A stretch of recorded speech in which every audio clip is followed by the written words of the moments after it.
Thank you, Fletcher. WDSU First Warning Weather. Pontchartrain Conservancy Cam looks like it's going to rain. We got clouds moving in, right? Well, not so much. We're going to start tropics, though, because very active weather starting to set up where our latest tropical storm has formed today. It was a tropical depression early this morning, quickly went to a tropical storm. It's Gabrielle.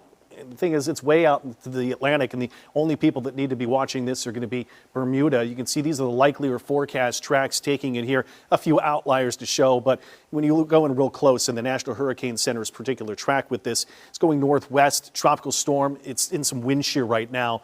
Not until we get to the weekend and next week does it show some gradual development and strengthening. Category 1 here by the end of the weekend, and right now the official track just east of Bermuda.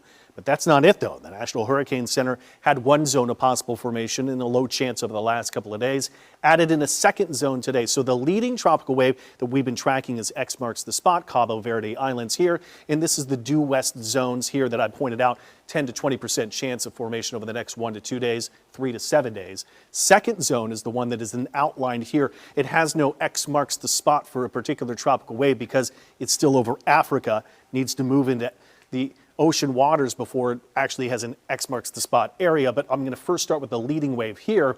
I haven't seen any data that show concern.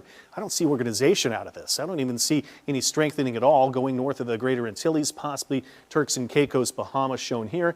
Second leading wave there in Africa, we track this one too, and this is much harder looking at some of the data to show where there's actually zones of circulation, show a north break, even joining up with some other circulations, possibly going to the Lesser Antilles.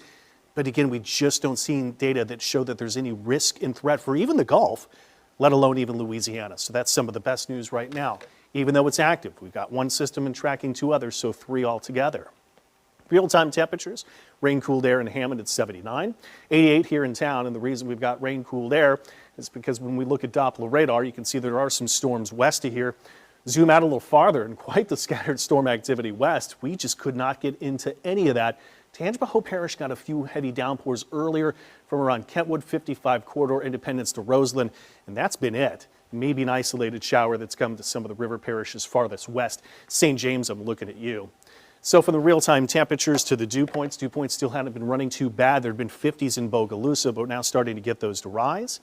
Rain chances minimal, and this is ongoing until first signs that we might be bringing back our next likeliest round of widespread rain. Not tomorrow, still a 10% chance, and we're still running pretty hot late season heat compared to a typical high of 88. We're running 90 degrees, give or take a degree or 2.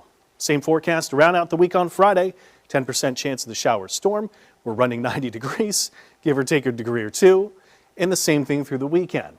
Isolated shower and storm at best. Here's Monday, starting to see a system up high a couple miles into the air, drops farther south, effectively dropping a front into the region. By Tuesday into Wednesday could be our next likelier round of widespread showers and storms.